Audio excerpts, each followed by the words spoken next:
Is hello. Okay. Are we ready to begin? Yeah, I guess we can start.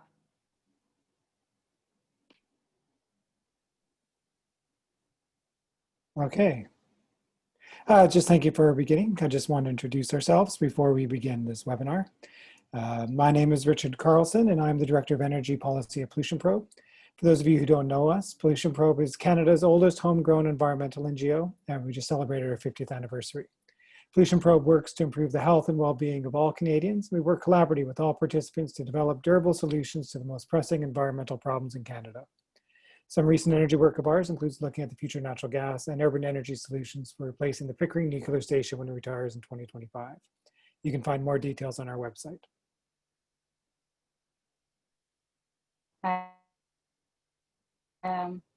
My name is Aïda Nciri, Manager Research. Did we just lose Aïda? I believe. Yeah, I think we just. Oh, okay, well, I can introduce while Aïda reconnects. Aïda Nciri, she is the Manager of Research and Policy at Quest. You can get her to introduce what Quest is when she joins in. But for those of you who don't know, Quest is a national non-governmental organization that works to accelerate the adoption of smart energy communities by informing, inspiring, and connecting decision makers. They do that in 3 ways. They connect diverse stakeholders needed to advance smart energy communities, influence the 3 levels of government to ensure policies are aligned, integrated, and supportive of smart energy communities, and educate by sharing lessons learned from their grounded work and research. Hi. Oh, I was just introducing yourselves. You can do a quick overview. I was just finishing up overview of Quest, but you can. Okay. And there's they conduct different policies, and you can look at their website for more about their ongoing initiatives. Do you want to say hello, Aïda, before we move on? Yes, hello. Sorry, it's always in a perfect situation that I have internet issues. Always right at the beginning too. We've made it work though, it's fine. All right, next. Thank you for coming to our webinar to hear about Quest and Pollution Probe's. Innovation is key for Canadian energy systems, both regulated and unregulated, in the transition to a low emissions energy future. Just last week, Fatih Birol, head of the IEA, warned countries that ignoring clean energy innovation risks them being left behind in the upcoming industrial revolution, in addition to making it more difficult to meet their climate change targets. Innovation Sandboxes will help enable that innovation that will benefit all consumers while helping us move to a low emissions energy system. This report and webinar is the first phase of a 4-year project on Innovation Sandboxes. We'll do more detail on the future projects later on. Next, for this webinar, we'll be covering 4 topics with ample time at the end to answer questions and hear from you, assuming there's no further IT problems, which is a big assumption. Please submit your questions. There is a Q&A box and a chat function, so please feel free to insert your questions as we're going along, and we will address them at the end. And I imagine that everyone is relatively comfortable with Zoom, given how many of these we've had in the last 6 months. So what we'll be discussing today is, first we'll be discussing why innovation sandboxes are important. Then we'll be looking at what we found in our research. After some examples, we will look at what we can learn from the international experience and also talk about what we're planning to do next. Next slide. So the first question you need to ask is why innovation sandboxes? In 2019, we undertook a cross-Canada survey of energy stakeholders. Some of you, I imagine, would have viewed as part of that report. Pretty much everyone agreed that innovation in the energy space can provide benefits to everyone, the sector, businesses, and consumers. It is also key if we are to meet our emissions reduction commitments. I should say that when we talk about innovation, we're not talking just about technological innovation, although that will be part of it. We are mostly talking about innovation in business practices, in service delivery, and in regulatory processes, among other things. We're also not just talking about the regulated utility space, the gas and electric utilities. Innovation will also be needed in non-regulated energy as well, such as fuels. What we found was that there's a general consensus that the current framework for energy at the policy, regulatory, and market levels is not flexible enough to overcome the barriers to deploying innovation in business models and system deliveries. Something needs to change. What we also heard was that technology was not the barrier. The challenge is in the integration of innovation into the current energy systems, so we can benefit from the innovation without losing what is valuable from the current frameworks. And there is a lot of value in the current framework we have for energy, but we still need to change things. Integrating innovation means that we have to find ways to consider how the energy sector itself is structured, organized, and regulated, and in finding new ways to provide value to consumers through activities such as providing new energy services, enabling new methods, and allowing non-conventional players or non-traditional players to play a larger role in the energy sector. Innovation sandboxes are a way to use collaboration to create conditions for a safe, controlled space to trial innovation in a real-world environment.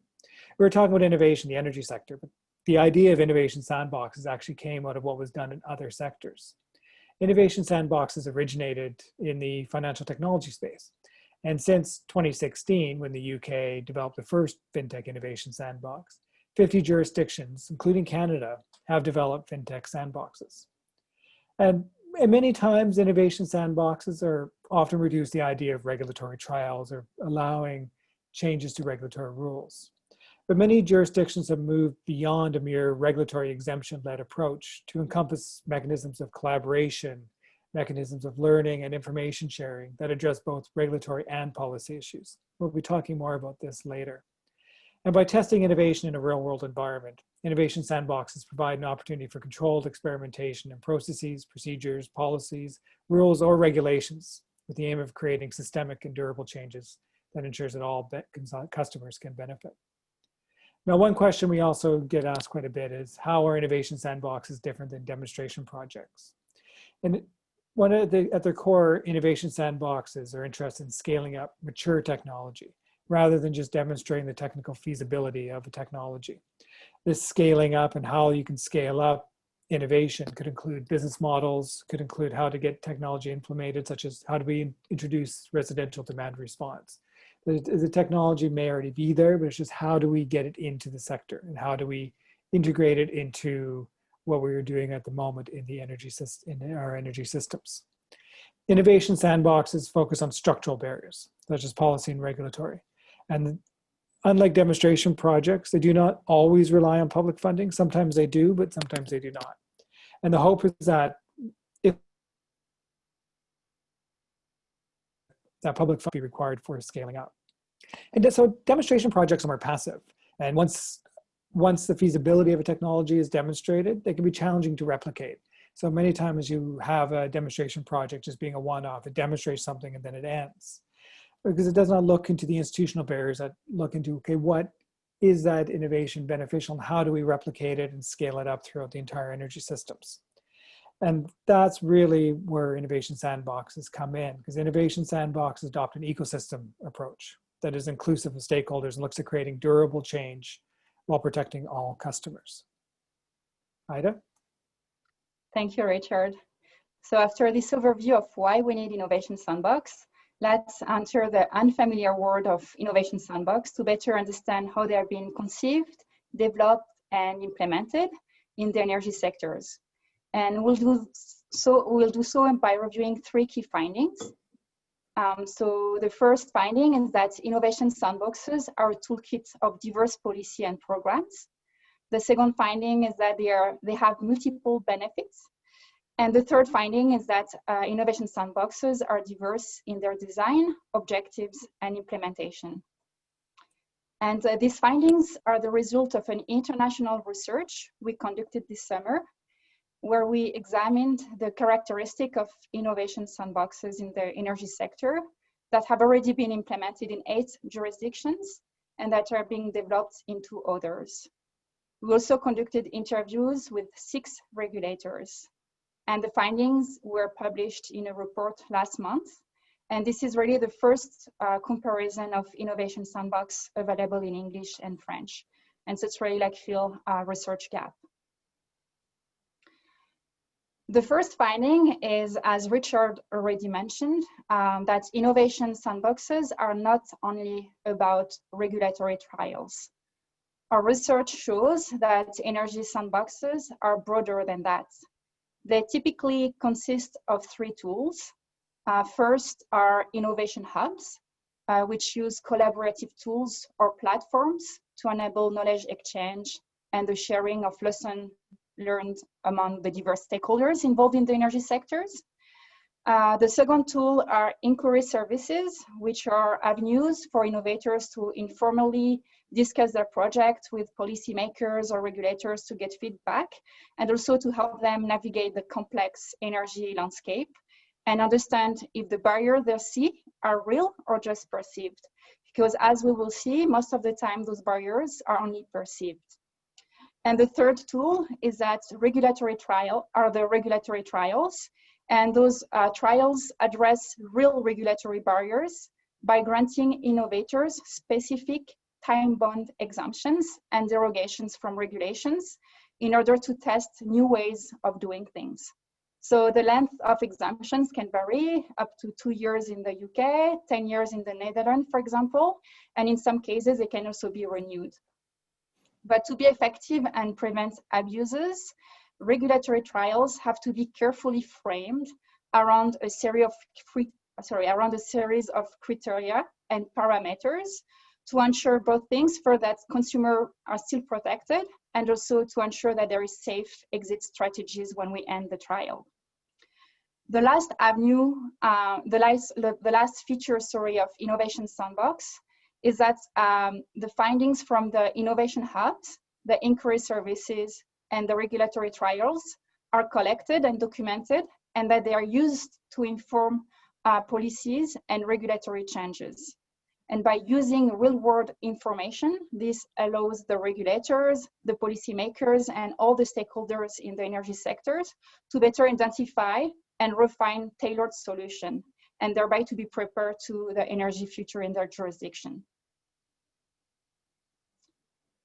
The second finding is that sandboxes have multiple benefits. So, for example, they can help remove non-technological barriers to innovation and deployment by looking at system integration, as we have already discussed. They also value learning by doing, and this removes perceived barriers, as well as inform pragmatic and practical change. Innovation sandboxes also protect consumers and the entire system through control change and mitigated risks. They also work in with different forms of energy, so they are very flexible tools in that sense. Electricity has been the focus of many sandboxes, but most are expanding to natural gas and transportation, especially around electrical vehicles. They also have the potential to be used to test new types of fuels, such as renewable fuels.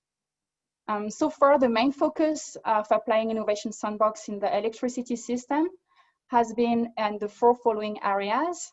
So first, the development of distributed energy resources and community energy. Second, on grid stabilization and orchestration. Third, on the integration of new entrants and non-traditional players into the energy markets. And fourth, on the rate structure and rate incentives. And the last benefits of Innovation Sandboxes is that they foster collaboration to identify problems and frame collective solutions that are much more efficient. Thank you, Aïda. And the third finding is that there's no one reason why a jurisdiction would develop an innovation sandbox. In fact, the reasons for developing a sandbox are as diverse as a jurisdiction. We've included some examples on the slide. And while it is assumed by many that business model transformation and competition are common objectives of innovation sandboxes, that's not always true. As an example, in Austria, the goal of the sandbox there is explicitly connected to the government's emissions reduction program. And the sandbox is concerned only with how to develop and deploy non-emitting energy systems and reducing emissions in Austria. So there can be different focuses of the innovation sandboxes. And as a result of the different objectives, there's also different tools that will be chosen will differ. There's no one toolkit that will work everywhere. As an example, in a jurisdiction where there is a monopoly utility, an innovation hub, for example, might be more helpful to innovators in regulatory trials. And the same may be true in the unregulated energy space. As you can see, the set of tools that different jurisdictions have assembled in their innovation sandbox greatly depends on what they're trying to achieve. And there's thus no one way to design an innovation sandbox, and focusing on only one element, such as the regulatory trials, could actually limit its effectiveness. And the tools chosen really need to be based on the job. And in addition to the reasons for a sandbox and the tools employed, sandboxes are also structured differently. Not all jurisdictions, for example, house a sandbox and the regulator. In Austria, the sandbox is housed within a public research body, and it was specifically housed within that body because it was felt that that was where innovation could happen, more innovation could happen. In Belgium, the sandbox is held in an industry association. And as Aïda mentioned, all energy sources, regulated and unregulated, can benefit from sandboxes. Some innovation sandboxes also include public funding or the requirement of academic partnerships, but almost all of them require a public sharing of results so that everyone can learn from others. So these are not just standalone projects, but the idea is that the results from the sandbox trial can be disseminated throughout the entire energy system so that other participants can benefit from those.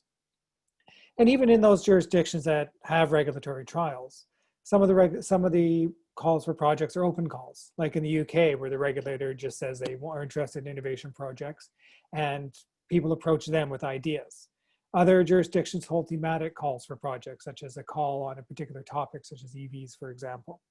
Interestingly, those that are focused on clear policy objectives, such as reducing emissions, tend to go for thematic calls rather than open calls. And that shows that the structure of a sandbox is really influenced by its objectives. So you really need to think about why is the sandbox being created and what are we hoping to achieve from that. And to help give you some idea of what we're talking about, we wanted to provide you with some examples of sandboxes so that this is a bit more grounded in reality. The UK's Innovation Link, which is run by Ofgem, which is the regulator for Great Britain, was the first innovation sandbox in the energy sector and generally receives the most attention. An Innovation Link includes all three elements and has conducted 2 open calls for projects, one in 2017 and one in 2018. In those 2 open calls, there were 69 applicants for regulatory trials, and 7 of the projects were successful undergoing regulatory trials as we speak. Innovation Link has also put down what is learned from the first 2 calls of the sandbox and in the last 3 years. Importantly, what it has learned is that innovators want advice, not trials. Innovators want to start business. In addition, innovators need regular or don't face. In many cases, Ofgem found that innovators are coming to them about a regulatory barrier that did not in fact exist, that they were not affected by the regulatory barrier, but they thought they were. So there are a lot of really perceived barriers that can be dismissed. So the clarity on barriers, on regulatory barriers and regulatory conditions also helps innovators find partners and capital. And as an example, Ofgem provides letters giving their opinion on whether a project faces a regulatory barrier, which can be useful for early stage innovators. And they can use that letter to go for funding or to secure partnerships. Also, unsurprisingly, not all barriers are regulatory. Many also involve codes and licenses, and energy policy can be a big problem. And there's also one big barrier, unofficial norms, which is just how the business has been run over the past decade. And these norms aren't in regulation, but they're so widespread that people believe that they are regulatory barriers. And also innovation's happening everywhere. It's not just in a few areas behind the meter. And Ofgem is seeing a lot of innovation in meeting demand through local energy, for example. Just to give you some idea of the projects, in the first 2 calls, the regulatory trials mostly involved peer-to-peer energy trading, demand response with smart storage heaters, and residential solar and storage to provide grid support. Third window of open calls has started with no deadline, so there's no closure deadline. And Ofgem reserves the right to hold thematic calls if necessary, though there's no particular plan to do that at the moment. And it's early days, so there's not a lot of results that we can demonstrate as successes of the sandboxes. But here are 2 examples we can provide you. And one example is an OVO Energy regulatory trial, where they're using smart devices to provide grid balancing service. And another interesting example is a Chase Community Solar Project, which uses solar and storage on council-owned homes to optimize grid usage by being able to shift demand. Aïda?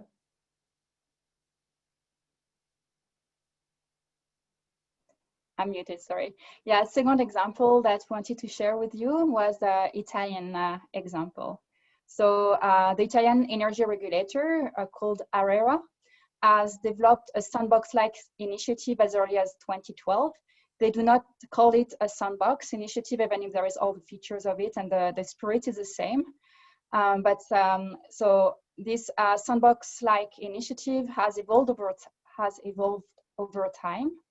And during the first period, the energy regulator focused on what they called regulatory pilot projects for local problems. And so the regulatory pilots targeted specific areas of interests that were identified by the regulator. And then ARERA issued a call for proposals to address those regulatory barriers and to develop pilot products or new practices. And so regulatory pilots were granted limited derogation as well as public funding. There has been 5 competitive calls on 3 areas of interest as indicated on the slide. And in the case of electrical vehicle charging, for example, the regulatory pilot aimed to identify a business model by testing 3 different models. So a DSO model, an area licensed service provider model, and a competitive providers model. So eventually, a European directive was adopted in 2014 and introduced that electrical vehicle charging should be a competitive activity. And so the pilot was ended. But this provides a good example of how you can apply regulatory trials to try and test new business model in kind of emerging industry or technology. So then the Italian regulator decided to shift to another approach, next slide, and moved to what they call a system-level regulatory experiments of innovation that focus on system-level problems. So with this approach, ARERA adopts temporary regulatory changes for a specific period of time to accommodate innovation. And then they allow any licensed participant to launch a temporary project within the framework of this temporary regulatory change. The Italian regulator deems the regulatory experimentation approach less discriminatory because there is no public funding involved, which was sometimes perceived as being a market distortion. So by removing funding and adopting a regulatory experimentation approach, ARERA wanted to create a level playing field for all licensed players. So there are currently 2 ongoing regulatory experiment projects, as indicated on the slide. And by the end of 2020, the Italian regulator will evaluate how the regulatory change impacted the sector and will decide on whether or not to make the regulation permanent. We also wanted to provide you with an example of an innovation sandbox under development that is somewhat different than what the traditional view of what an innovation sandbox is. In this case, it's in Austria and it's their Energy Förderung project. In this case, it's FFG, which is the Austria Research Promotion Agency, which is a public body that funds publicly funded research in Austria. And I'm not going to try to pronounce that name. And it was developed, FFG developed a sandbox under direction of the government. And they were chosen to develop a sandbox over the regulator e-control because the government felt that innovation was not a strength of the regulator. And they felt that FFG being a research promotion agency would be better to incentivize innovation. E-control will of course be part of discussions and also be involved in the implementation. The way it's going to work is that FFG will look at whether projects qualify for the sandbox, and e-control will look at the regulatory issues and if there are any regulatory exemptions required. And there are 3 pillars to the energy fighter. And one is they want to help innovators, the regulatory trials, and using results to inform regulatory policy. You can see that the helping innovators is very much the inquiry service innovation hub. The design of the sandbox is still ongoing and is very collaborative and is being led through a number of different working groups, is being informed by outside research in Austria as well as across Europe. the goal of the Energy 5 Room is explicitly to reduce emissions by supporting clean energy. And that is very much, they're hoping that this project will help the government meet its 2030 emissions targets. And there are going to be 4 areas that they're going to be looking at in the project. It's a 5-year project from 2020 to 2025. And those are going to be grid stabilization, EVs and the distribution networks, local energy communities and peer-to-peer trading, and the integration of storage. The trials are expected to start in 2021. And the trials were initially only focused on network tariffs, so the first call of regulatory trials. 5 million euros has been allocated for public funding over the 5 years of this project, and consortia are expected, and academics are expected to be part of the consortia. And so after the first, while they're also carrying on the regulatory trials, they're also going to be looking into innovation, helping the innovators work as well. Aïda? Yes, thank you, Richard. So like we gave you like a broad overview and some example of what innovation sandboxes are. And so here we would like to summarize a bit the different things we heard. And so we identify 6 key lessons to design successful sandboxes.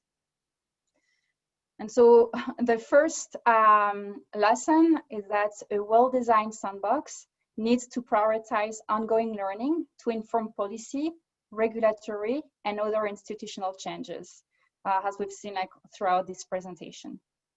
The second learning is that an effective sandbox should prioritize collaboration, transparency, and knowledge sharing among multiple traditional and non-traditional energy players. And so through our research, we have identified various collaborative mechanisms that have been put in place, such as the co-design of the sandbox framework, transparency requirements associated with regulatory trials, or setting committees and working groups, or even setting collaborative trials, so with a coalition of actors, of players. The third lesson learned is that efficient sandboxes need to be supported by a culture of innovation and leadership within the regulator or the government. Otherwise, it's difficult to develop some innovation sandboxes. The fourth lesson learned is that a well-designed sandbox accounts for the fact that the role of regulators need to change and they need to adapt. Regulators need to play a larger role in facilitating innovation and in working with new players in at least 2 ways. So first, regulators need to engage new stakeholders in a different way. So non-traditional players do not speak the regulator language, and they often feel overwhelmed by the regulatory machine. And an efficient sandbox provides avenues for regulators to rethink the way they engage with those stakeholders and to be innovative to make the system more accessible. So for example, something that we have observed was regulators can offer one-on-one conversations or market-wide broadcasts or fact sheets, for example, to make information more easily accessible, but also more legible to everyone. Regulators could even try to be more innovative in engagement methods by developing workshops or organizing assemblies or online engagement. And then the second way they can also innovate is to provide different kind of support, such as inquiry services, to help innovators navigate the regulatory landscape, which is really most crucial for new entrants. But what is important in that case to keep in mind is that those inquiry services come also with some liabilities for the regulators, because it's need to really make sure to dissociate regulatory services from those inquiry services to avoid any kind of liability of conflict of interest. And we've seen some innovative ways to do so. The fifth lesson learned is that well-designed sandboxes promote real innovation that benefits and protects consumers. So indeed, innovation can lead to territorial and social fragmentation and inequality, and they also come with issues around consumers' privacy and use of their personal data. So when developing guidelines for innovation sandboxes, the need to protect consumer has to be clear. This is something that we hear all the time. And the focus should be on what they call genuine innovation, as opposed to cost shifting between different groups that some regulators have observed. And so successful sandboxes clearly set up criteria that define what genuine innovations are, and that also set parameters that clearly scope and delineate the regulatory trials. They also put in place a sound post-experiment evaluation mechanism to track outcomes, capture them, document them, so we can inform change. The last lesson learned, it's very obvious, is that, and as Richard said, is that the objective of the sandbox will dictate the design. And so an efficient sandbox is a sandbox that identifies clear objectives and uses relevant tools and mechanisms to meet them. And sometimes there is not always this clarity around those objectives. Thank you. As you can see, we have learned a lot, but we want to use this information to advance the energy transition in Canada and not just to sit on the shelf. So this report is the first part of a 4-year initiative where we'll work with jurisdictions in Canada to help them develop policy frameworks for creating Innovation Sandbox. We are in the research phase 1 with this first report. We will have a second report at the end of October, and that will look at how sandboxes can fit with the Canadian energy innovation landscape as it is. And for that, we want to look at what are the different energy innovation programs that are being used currently or recently in Canada, and how can sandboxes fit in with that? I know we're hoping to look at different energy innovation programs across Canada. I know I saw one comment that Paul Chillick was asking about the Grid Innovation Fund, and the Gas Innovation Fund in BC with Fortis BC, and that is one that we are hoping to set up. We're going to be talking with them about that, and we're talking to other people across Canada as well as to what is currently being done in innovation and how can or cannot sandboxes fit in, and where is the best place. The second phase we plan to start in 2021, COVID hoping, and that will be, the hope for that is to work with up to 8 jurisdictions to collaboratively develop policy frameworks for innovation sandboxes that meet the needs of these different jurisdictions. And we'll do this by holding collaborative workshop with all the stakeholders, and we'll help looking at objectives and barriers and solutions and criteria that could be used for an innovation sandbox in that jurisdiction. As they're saying, each jurisdiction will have to have their own unique sandbox. This will all be down to what can be done due to the current state of affairs in the world, but we're hoping to start doing this in 2021. And the last 2 phases will look at promoting innovation sandboxes nationally and maintaining the momentum. Aïda? Yes, so next, sorry. So as Richard mentioned, so we will develop some workshops and we are trying to be as inclusive as possible. So here's a list of the different stakeholder groups we would like to engage during the phase 2 of our projects. And so we're still working actively on that. So next slide.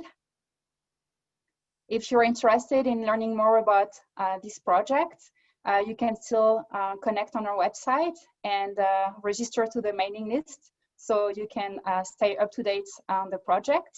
You can also take the survey at the end of this webinar, so the recording will be sent, the 4.2, and you also have a survey, so this will also help us assess interest in your jurisdiction. And finally, you can also just contact us. Richard and I will be happy to provide you with more information. Here is the report, fully available on both Quest and Pollution Probe's website. So I hope you already read it, or if not, that you will enjoy the read. Thank you. And if you have any questions, we can ask you. I have looked through the Q&A, and there's one question I can address right at the beginning, and that is around the OEB sandbox, which is, the OEB sandbox is a type of sandbox they developed. It's been around for about 1.5 years. At the moment, there is one application for regulatory trial ongoing, but that has been the only one that has been doing it. The difference between the OEB sandbox is a sandbox in terms of the regulatory trials and looking at that aspect. The one area that we would say that the OEB sandbox differs from the more inclusive version of Sandbox that we're looking at is that the process of collaboration and information sharing and bringing everyone together and transparency is not as prevalent in the OEB sandbox as it is in other sandboxes. But it is a good start, and it is good to see that they will be able to, that it is something that can be built off of as well. Let's see, just take a look through the questions. Aïda, is any that you? I am just looking at them too. Maybe. And I can address the one by Jamie's question, that there is the OEB sandbox, but that is very much focused on the regulatory barriers. And so that's very much where it is focused at that end, and is not so much looking on it.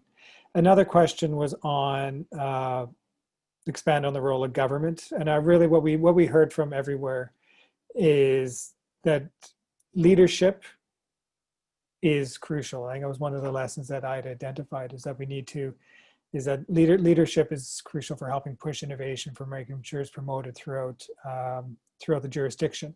And the government is one place to provide that leadership in order to ensure that there is an appetite for the development of this.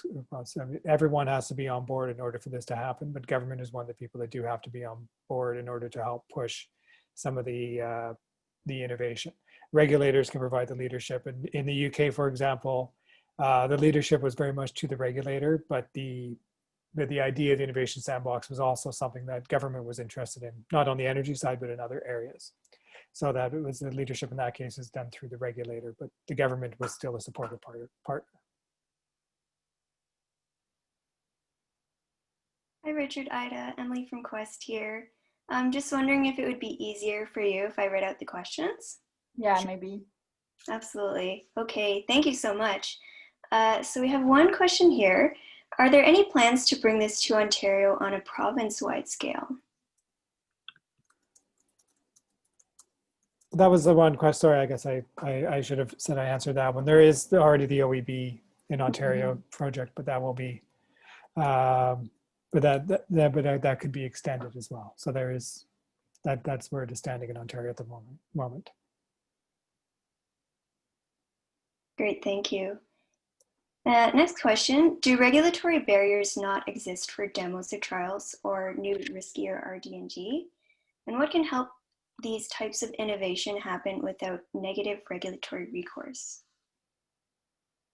I'd say at the moment, a lot of the demos and trials for riskier R&D, they tend to circumvent the regulatory space by using public funding in order to either be that through NRCan or the provincial government in order to demonstrate them.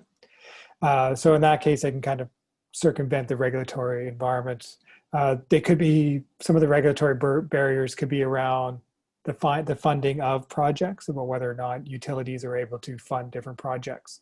And that is the early stage R&D is really is almost like a different project, and that's something we're looking at in our second paper, is how during the different stages of technological development, where should the different types of innovation programs be focused?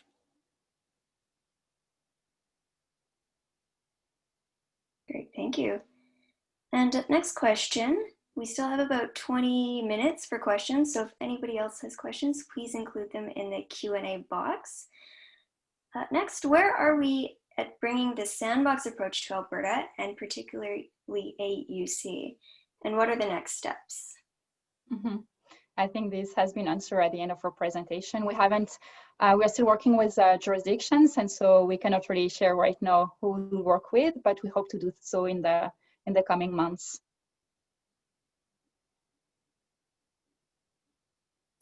Thank you, Aïda. Okay, next we have, did you find that there is any resistance by mid-management to new technology if it affects production or delivery of product and sandboxes can help to best determine integration with less interruption? You want to jump first? I mean, I assume this is talking more on the regulated utility side. And I think anytime you're looking at innovation, there's, especially within large organizations, there's definitely opposition, not necessarily by mid-management, sometimes senior management, and sometimes just the average worker, especially they've been doing things the right way and the norms. There are different ways of going about how do we incent integration of innovation. And there's different regulatory models looking at performance-based regulation, for example, could be one way of doing that. So there's different ways of trying to incent the innovation. Mm-hmm. And also, I will say, like, from what we observed on those 10 jurisdictions that we've studied,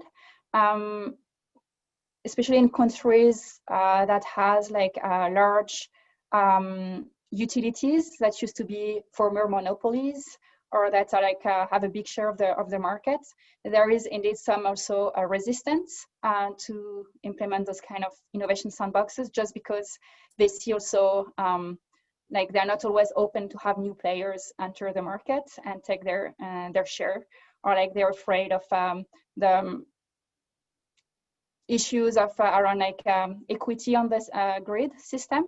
So those are also considerations to take into account.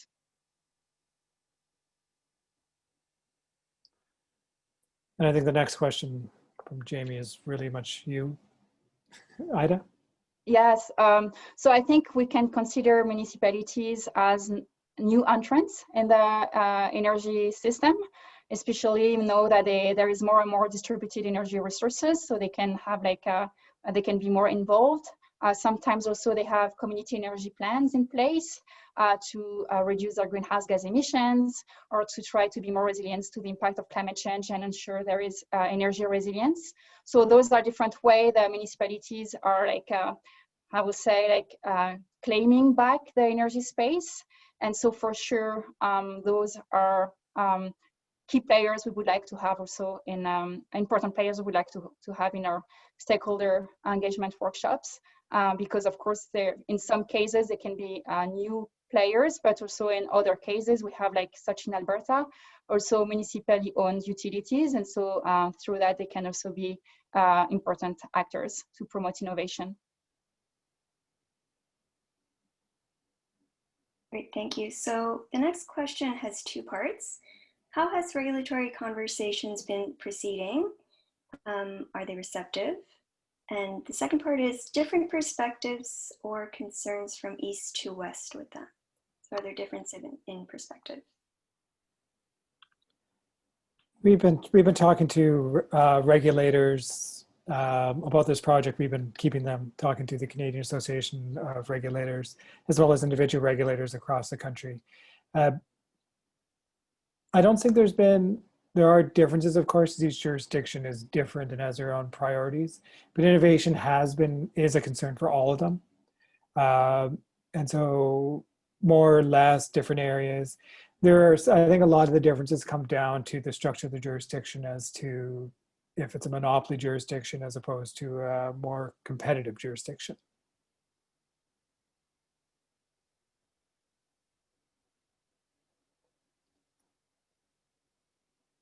Great, thank you. Moving on, how do you think Innovation Sandboxes fit with the issues many Indigenous communities in Northern Canada face? And there was an example provided in this question. The second part of this question is, will there be collaboration efforts made to include Indigenous people in the process of Innovation Sandboxes?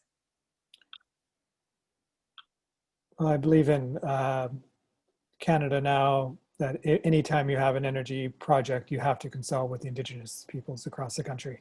So that they will of course be involved in will collaborate with them and work with them.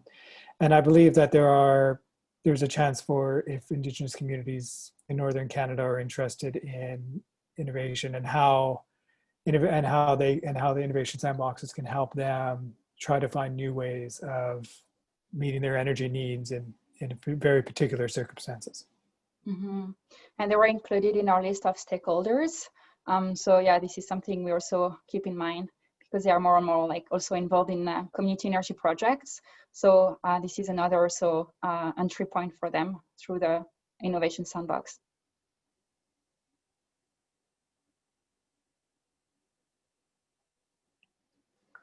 Okay, next, are the sandboxes usually at a national level or can they be local?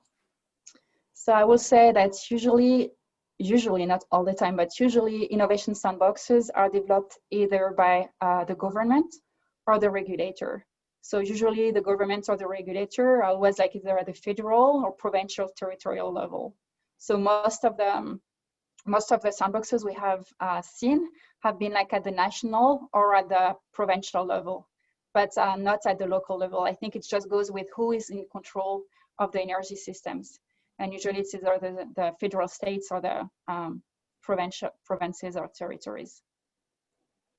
That doesn't mean a local government couldn't develop an innovation sandbox, but it would be particularly around circumstances that they can control, because in many cases, local governments may not have any ability to change anything, but they can, for example, create local hubs, innovation hubs, in order to bring people together,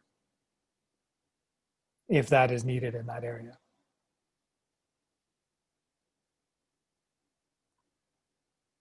Okay, next, there's a question here about how to get innovation sandboxes kicked off and started.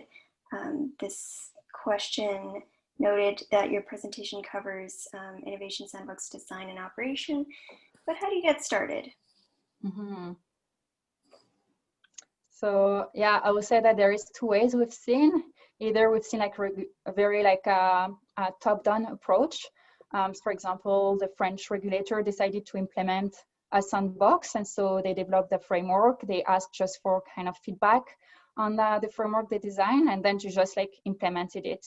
And they were unable to do so by legislation. So there was also support from the government side to pass a legislation providing them the mandate to be able to provide exemptions and provide like also innovation hubs. But on some other cases, like the Australian case, there have been much more collaboration. If you want to jump in, Richard. And that, yeah, that is the collaboration really, but that they're still directed by the government. So what we really need in order to get them kicked off goes back to the leadership question. We are hoping to, by creating understanding of sandboxes in order to provide some of that leadership, and also to help people within the jurisdictions provide that leadership or see where they can do it. But leadership of someone in the jurisdiction to be able to really start to push this. Also, like something to note, in the case where the utilities are owning, the utilities are kind of triggering the sandboxes and developing it, such as in Belgium, and we have also a few examples in the Atlantic Canada. We've seen that the key component that we used was mostly like the innovation hubs. So I think for innovation hubs, for this component, it's relatively easier to kick off without having the involvement of the regulator or the government. But I think at one point, like if you want to push like more around like trying new things, new way of doing things, then if you want to address those structural barriers around like policy and regulation, you need to have both like regulators and government on board. Thank you. Our next question is, should industry associations be hosting sandboxes? I think we really like discussed this through the idea that it depends which components you're more interested. If you're regulatory trials, it might be a bit difficult, except if you want to address industry standards and codes. As Richard mentioned earlier, when we looked at the lessons learned from the UK, an important learning was like some of the perceived barriers or barrier faced by some innovators has nothing to do with regulation per se, but more by industry standards and codes. So that can be a good way, for example, to address those internal challenges to an industry. Or you can also, if you prefer to have more focus on the innovation hubs, then there is no reason for you to not host those sandboxes.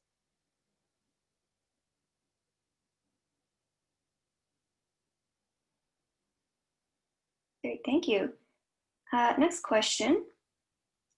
How do you integrate your efforts with provincial organizations like the Community Energy Association of BC? And this attendee noted that the CEA BC or DEC are trying to do much the same thing.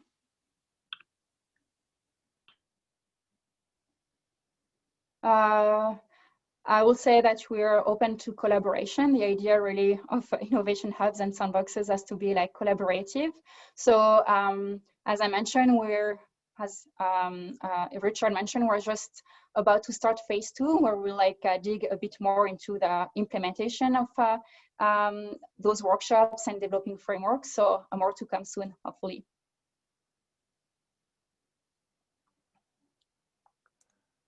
Looking forward to it. Next question, what are your thoughts on what direction the new OEB leadership will take our OER over the near future?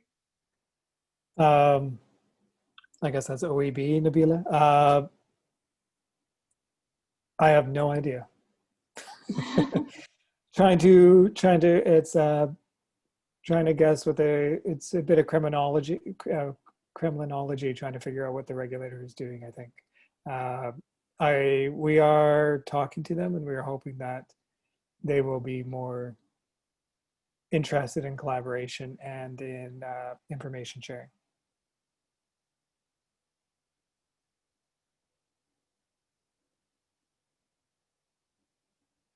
Okay.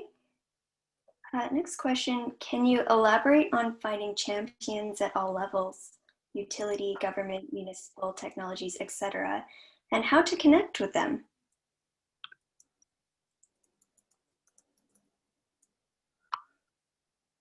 Richard, do you want to take that one?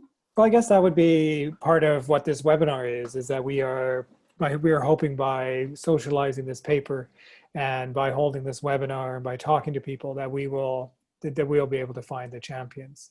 I think there are a lot of them out there. There are a lot of people interested in this and really interested in looking at how we can promote innovation and what is the potential role of innovation sandboxes. And we're trying to find them, and we'd love to talk to any of them who are around, and please feel free to contact us. And at this early stage, we may be a bit of a collaboration gatherer, gathering all the people around who are interested in innovation sandboxes and want to be involved. But it is, given the large country and diverse country we have, it is always hard to find, in order to make sure we find all the champions that we have that are interested in this. And also, yeah, we started some conversations. And what I think is important to keep in mind is like this diversity of energy systems across Canada. So it's always when there is already some barriers that have been identified in some jurisdictions and some specific objectives that government or regulators want to achieve, then there the conversation a bit more easier because there is already an understanding of what Innovation Sandbox can achieve. So I think it's really also not only about like just creating champions, but also scoping the needs of why a sandbox can help your jurisdiction by focusing on specific issues, barriers, already like discussions and experimentation that are taking place.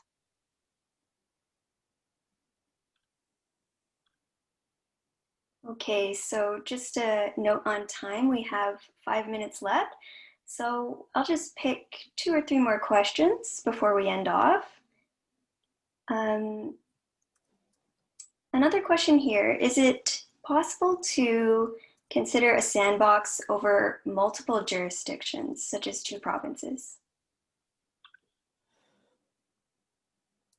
I think so. I think it would depend on what kind of sandbox was being developed and what is the objective of the sandbox. If the objective of the sandbox, for example, was more on the collaboration and helping companies work together and developing business opportunities, then I think it would definitely, you could have 2 provinces.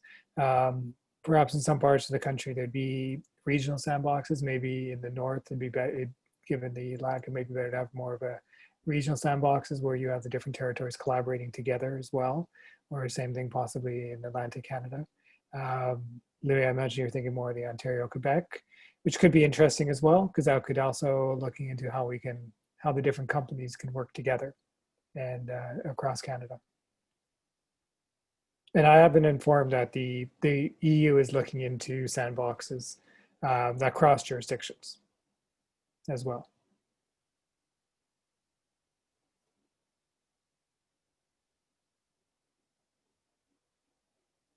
Okay, I think we'll end on this question here. What are ways in which innovation sandboxes can go hand in hand with large-scale integrated resource planning processes? Should or can they be independent? I think there's a role for both. Hopefully the results in the sandboxes would help inform the integrated resource planning process because they can see where the new techniques, new opportunities would be, could potentially play a role in meeting different energy demands that people have. And so that would hopefully feed back into it. And that'd be part of the feedback loop that we're talking about, where the results in Sandbox can help influence policy and regulatory discussions. And that could also include the long-term integrated planning.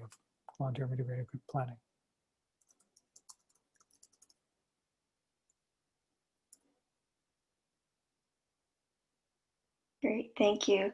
So we actually have 2 minutes left. Maybe we can squeeze this last question in, Richard and Aïda. How is IP shared when developed collaboratively in a competitive business world? Can you speak to that? That's an excellent question. So I don't have a direct answer for that. And if collaboration is so difficult, sometimes it's for a good reason. And I think David just pinpoint that one. But what we've seen, it's like as the regulator, when they develop regulatory trials, they always have kind of transparency requirements associated to it. So if you take part of these regulatory trials, you have to share some of the results of your trials, some of the outcomes, so everyone can benefit of it.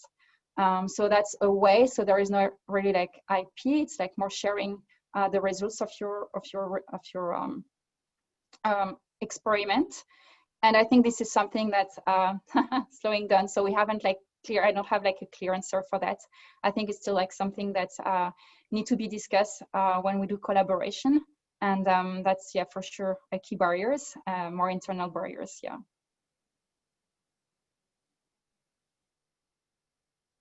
Great, thank you so much, Richard, Aïda.